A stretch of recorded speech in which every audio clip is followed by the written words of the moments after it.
আসসালামু আলাইকুম। স্বাগতম মা কুকিং হাউস চ্যানেলের পক্ষ থেকে।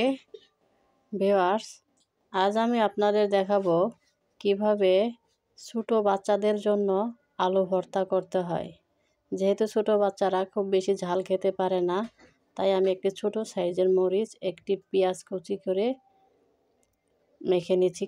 কাঁচা মরিচটা আমি আগে থেকে ভেজে নিয়েছিলাম। ছোট বাচ্চা এবং যারা অসুস্থ রোগী আছেন তাদের জন্য একটু ঝাল কম দিয়ে ভর্তা বা যে কোনো রেসিপি করলে সেটা স্বাস্থ্যের জন্য ভালো। ভিউয়ার্স, একটি পেঁয়াজ কুচি এবং সামান্য একটু লবণ দিয়ে মরিচটাকে মেখে নিয়ে এই পর্যায়ে আমি দুটি আলু সিদ্ধ করে নিয়েছিলাম। এই সিদ্ধ আলু দুটো এবার আমি হাত দিয়ে মেখে নিচ্ছি। হাত দিয়ে এইভাবে মেখে নিয়ে আমি ভর্তাটা বানাবো আজ। ভিউয়ার্স,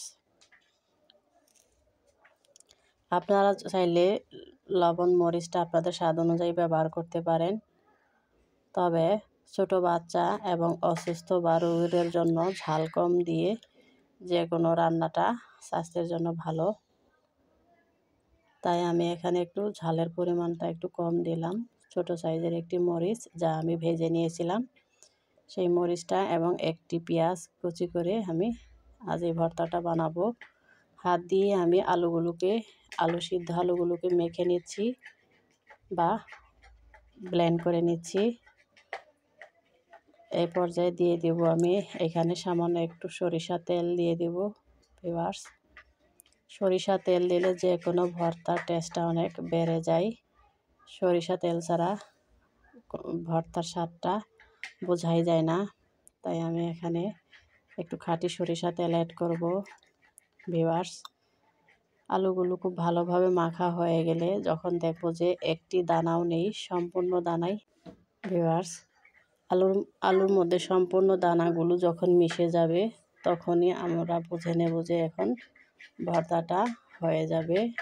খুব মিহি করে বা খুব সফটভাবে আমি আলুটাকে মেখে নিচ্ছি যেন একটু দানা না থাকে। খুব ভালোভাবে হাত দিয়ে মেখে নিয়ে এ পর্যায়ে দিয়ে দিচ্ছি আমি খাঁটি সরিষার তেল। সরিষা তেল দিয়ে আমি এবার একটু মেখে নেব। ভিউয়ার্স, ভিডিওটি যদি ভালো লাগে অবশ্যই চ্যানেলটি সাবস্ক্রাইব করবেন, আর যারা অলরেডি সাবস্ক্রাইব করেছেন তাদেরকে অসংখ্য ধন্যবাদ। ভিউয়ার্স, ভিডিওটি না টেনে অবশ্যই সম্পূর্ণ ভিডিও দেখবেন।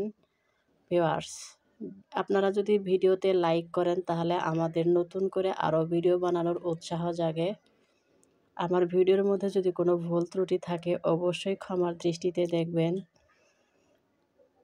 ভিডিও করতে গিয়ে আমাদের অনেক সময় মাঝে মাঝে ভুল হয়ে থাকে।